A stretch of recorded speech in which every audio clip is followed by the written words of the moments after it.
고인 물은 썩는다. 계곡을 벗어난 연못에는 군데군데 버려진 종이와 쓰레기들이 떠다니고 있었는데 색이 변해 썩어가면서 거품을 일으키고 있었다. 만일 우리가 생존 경쟁 속에서 버티지 못하고 한편으로 비켜선다면 흐르지 못한 연못의 물처럼 부패될 것이다.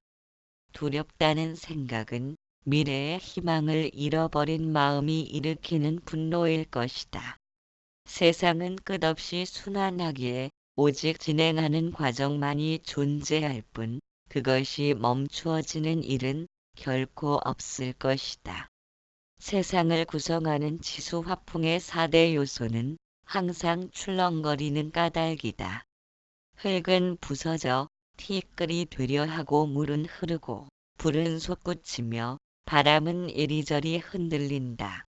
이처럼 계속되는 변화 속에서 세상은 유지되어 가므로 아무리 내일을 기다려 보아도 내일은 결국 오늘이 되고 또 다른 내일이 나타난다. 내일을 만나기란 불가능하다. 그렇기에 존재하는 것은 지금 이 순간뿐이다. 육신조차 한순간도 머물지 않고 변해간다. 모든 것은 조금씩 형태를 바꿔가며 변화를 거듭하고 있기 때문에 계속적인 흐름 속에서 존재하고 있다. 그런데도 마음은 내일을 원하고 있으며 미래를 꿈꾸고 있다. 지금은 어떤 식으로 살아도 되지만 미래는 그렇게 되어서는 안 된다는 암시를 던지고 있다. 실제로 존재하는 지금 이 순간은 깊이 감추어진 골방으로 밀어넣고 언제나 또 다른 내일이 되고 많은 허구의 내일을 가리키고 있다. 이처럼 마음의 허망한 속성에 길들어 버린 탓으로 가장 중요한 지금 이 순간을 놓치고 있다. 우리가 마음의 허망함을 알지 못하면 고통의 굴레를 벗어나기란 불가능하다. 존재하지도 않는 내일을 기약하면서 정작 소중한 지금 이 순간을 짓밟고 살아감을 멈추지 못할 것이기 때문이다. 마음이란 정말로 존재하는 실체가 있는가 하는 점도 파악되어야 한다. 왜냐하면 마음이 실체가 없이 허망하게 생겨난 것이라면 실존하는 지금 이 순간을 부정해야만 자신이 살아남을 수 있을 것이다. 그런 까닭에 이미 지나간 과거나 아직 오지도 않은 미래를 꿈꾸면서 살도록 하는 것은 아닌지 살펴보아야 한다. 마음이란 뜻을 일으키는 주체이며 뜻을 일으킨다는 것은 하고자 하는 의도가 마음으로부터 비롯된다고 말할 수 있다. 그런데 갓 태어난 아이는 보고 듣고 맛보는 등의 여러 가지 감각이 발달해 있지 않은 탓으로 마음이라 불릴 만한 것을 발견할 수 없다. 단지 배고프면 울면서 생존하려는 본능에 따라서 움직일 뿐이다. 아이는 점차 시간이 지나면서 보고 듣는 감각들이 발달하면서 물건을 보면 쥐려 하고 맛보려 하면서 의도를 일으키는 마음이 자리 잡아 간다. 쥐려 하는데 못 쥐게 하고 먹으려 하는데 못 먹게 하면 자신의 의도가 방해받는 것에 대해 분노를 표출하기도 한다. 그렇다면 마음이란 태어나면서부터 주어지는 것이 아니라 눈으로 보고 귀로 들으면서 생겨나는 것인지도 모른다. 마음이 점차 나타난다는 것은 독립적으로 존재하는 실체가 아니라 보고 듣고 맛보는 감각들이 일으킨 그림자를 우리는 마음이라 부르는 것은 아닌지 살펴야 한다. 마음이 보고 듣는 감각의 그림자라고 한다면 실체가 없을 것이다. 왜냐하면 눈으로 보고 듣는 감각들이 본래 없기 때문이다.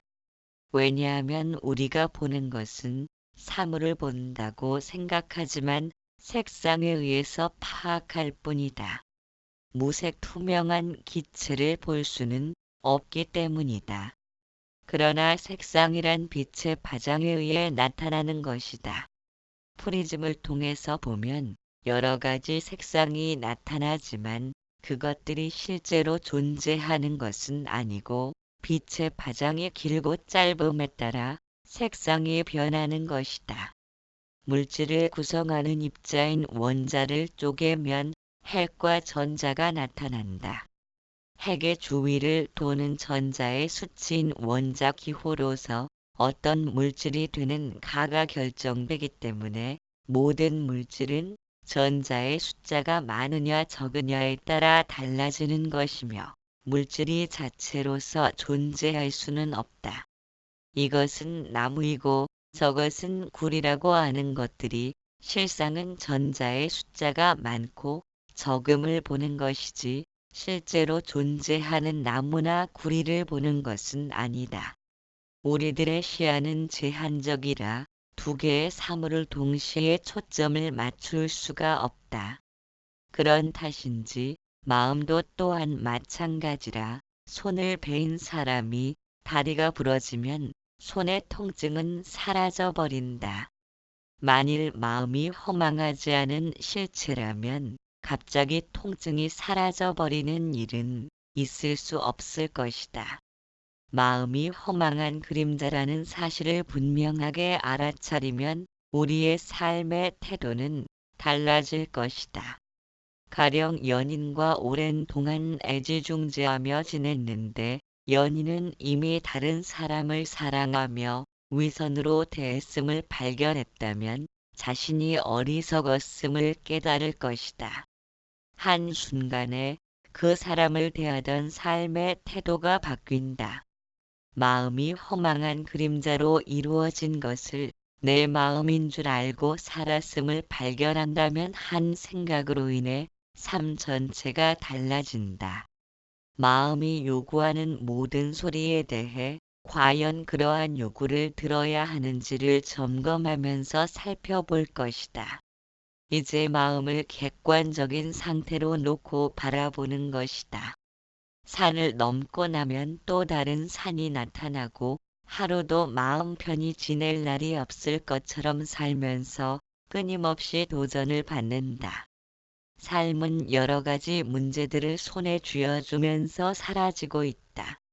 그런 까닭에 세상 일의 불행과 어려움을 맞닥뜨려도 굳건한 마음을 유지하는 것이 가능한가에 대해서 많은 관심을 지니고 있다.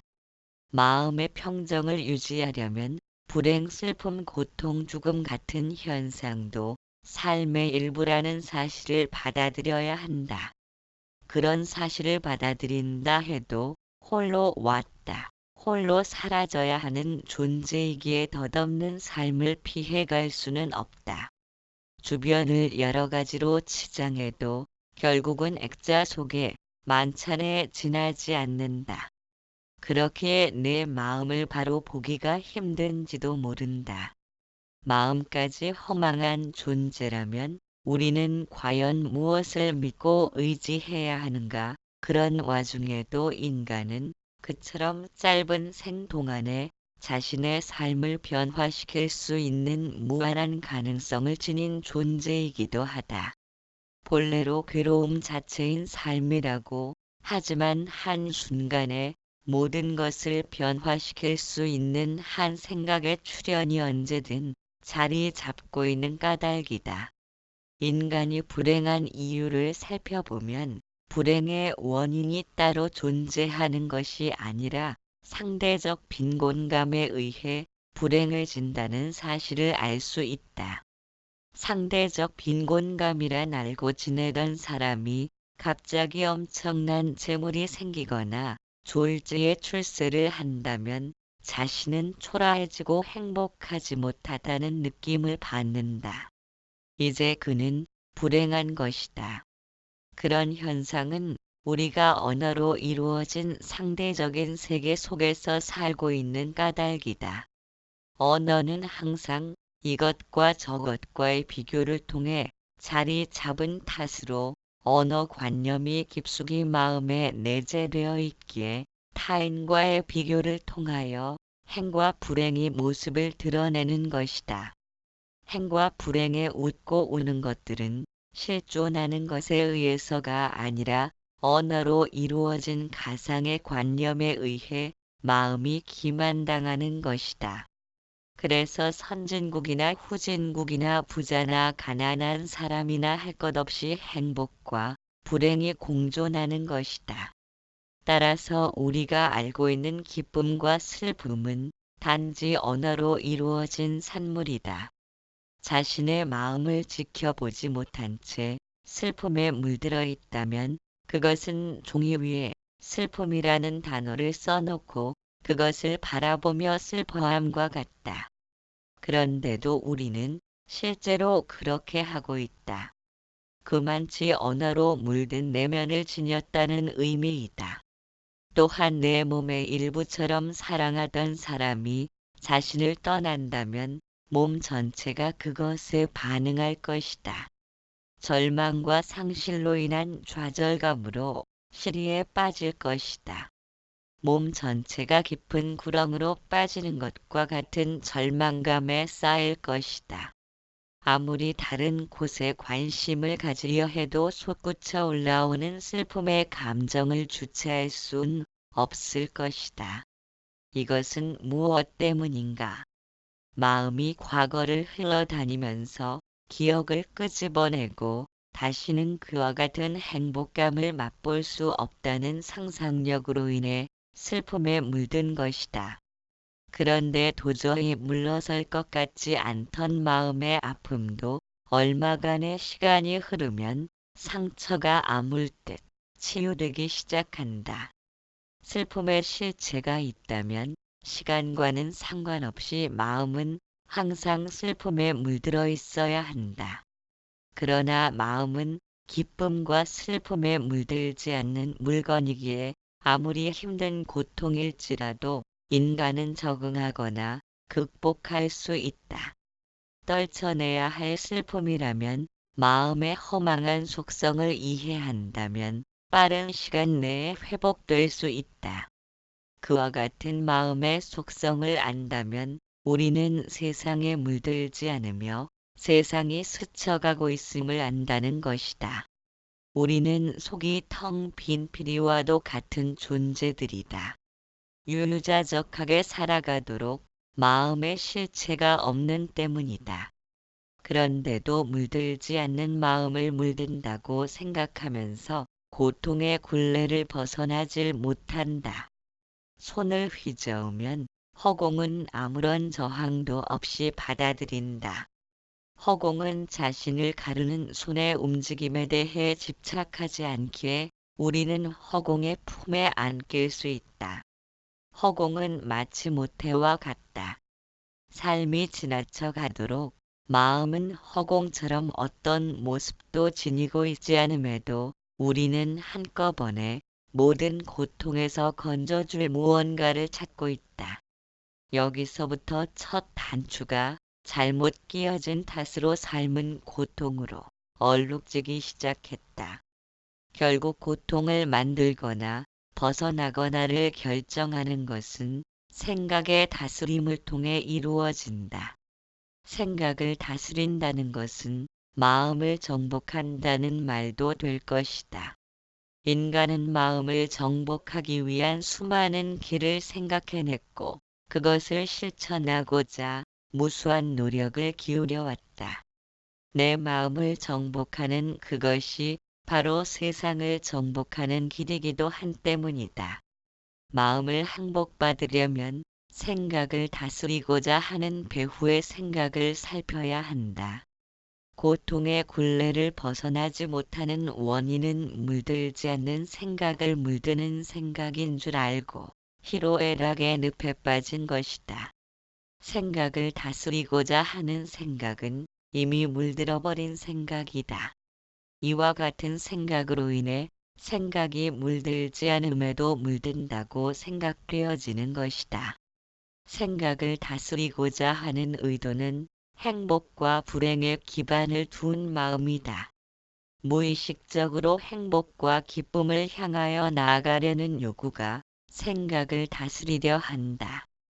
그런 까닭에 생각을 다스리지 못하는 원인이 생각을 다스리려는 생각이 있기 때문이다.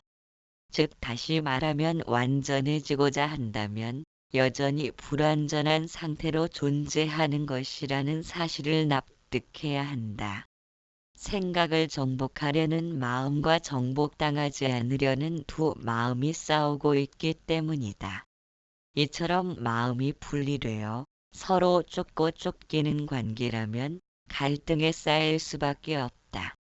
마음은 이것과 저것으로 분리되고 나누어질 수 없는 허공과 같다.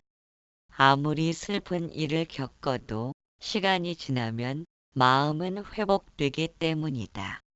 다만 스스로가 자신의 기억을 떨치지 못하고 과거를 맴돌기에 오래도록 슬픔의 기억을 벗어나지 못하는 것이다. 마음의 속성을 이해한다는 것은 나누어지고 분리되는 마음이 아니란 사실을 이해해야 한다. 우리가 마음을 슬픈 기억과 좋은 기억으로 나누는 것은 마음을 두 가지 영역으로 분리하는 것이다. 이처럼 하나의 마음을 나누려는 시도는 나누어질 수 없는 것을 나누려는 불가능함이다. 그런 원인은 마음의 실체가 있다고 착각한 때문이기도 하다. 실체가 있으므로 물들일 수 있고 주물러 완성시킬 수도 있다고 생각한 것이다. 이처럼 마음을 잘못 이해함으로써 분열된 마음들이 서로 요동치는 것이다. 마음을 평안케 하는 추구 역시도 마음의 실체가 없음을 먼저 발견해야 한다. 무언가 있어야 흔들 수 있지만 아무것도 없는데 혼란과 갈등을 겪는다면 그것은 본인이 스스로 만든 환상에 시달리는 것이다. 마음이 실제한다는 환상으로 하여금 우리를 고통의 늪으로 밀어넣은 것이기에 고통에서 막연히 벗어나려고 애를 쓴다면 환상의 늪에 빠진 것을 모르고 있다는 의미이다. 본인이 미혹에서 빠져나오지 않으면 벗어날 기약이 없다.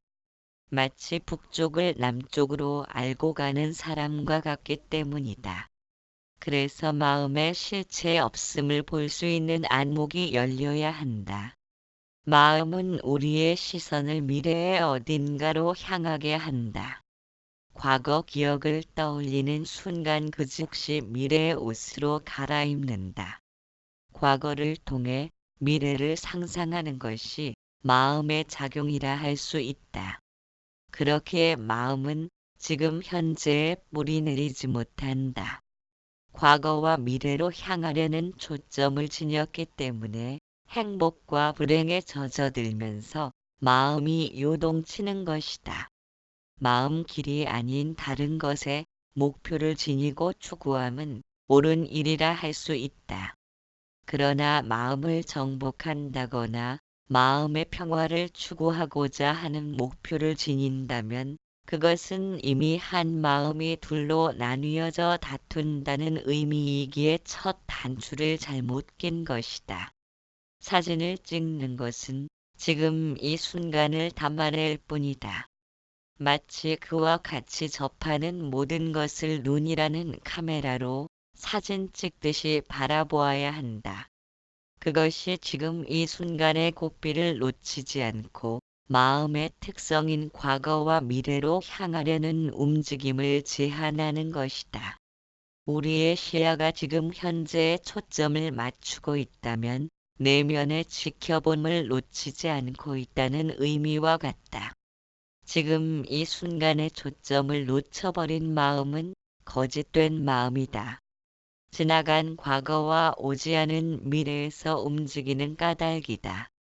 우리가 거짓된 마음을 내 마음이라고 여기는 탓으로 행복과 불행에 민감하여 좀처럼 포기하지 못하고 행복해지기 위하여 그토록 강한 집착을 보이는 것은 아닌가. 가치 있는 삶.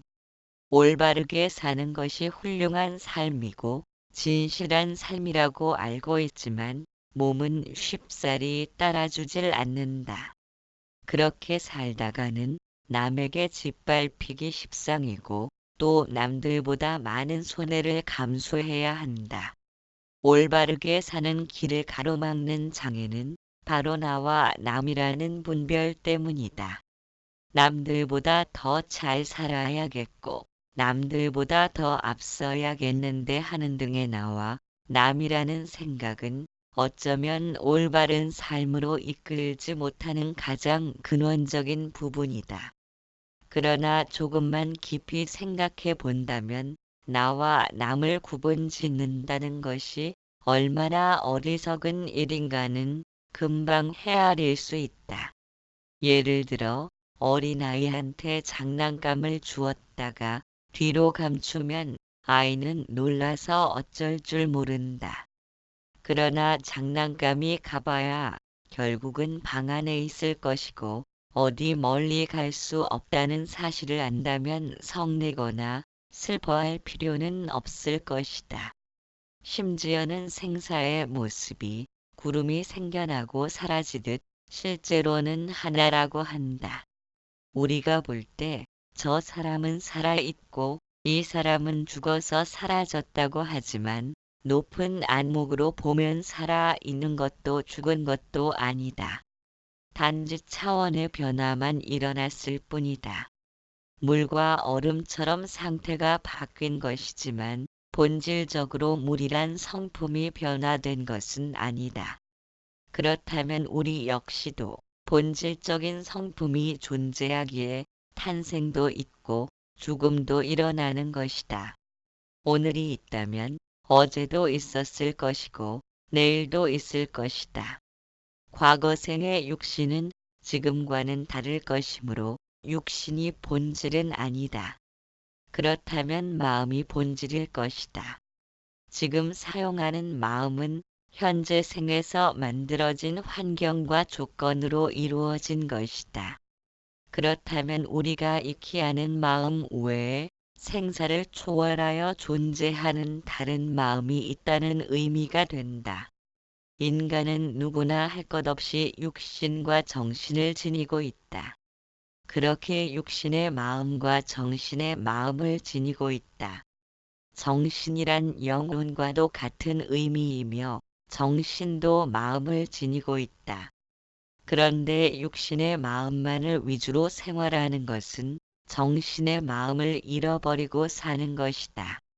육신과 정신이 함께 발달해야 하는데 정신의 마음을 잊고 살기에 내 맘에 들고 안 들고를 가늠하면서 아상중심의 삶이 나타난 것이다. 정신이 똑바로 박혔다고 말하는 것은 자신을 타인처럼 마음을 읽어나가는 객관적인 의식을 지니고 있다는 말이다. 자신만을 위하려는 이기심보다는 타인을 배려하고 타인의 입장에서 생각할 줄 안다는 것이다. 육신의 마음은 육신의 눈과 귀로서 만들어낸 마음이므로 아상중심일 수밖에 없다. 그렇기에 정신을 잊고 산다는 것은 자신의 육신만을 중심으로 마음이 움직이는 탓으로 정신이 올바로 박힐 수가 없다. 그래서 정신의 마음이 있고 육신의 눈과 귀 등의 감각기관으로 만들어낸 마음이 있음을 알아야 한다. 정신의 마음이란 눈을 감고 있어도 누군가 눈앞에서 손을 흔들면 무엇이 왔다 감을 느낄 수 있다.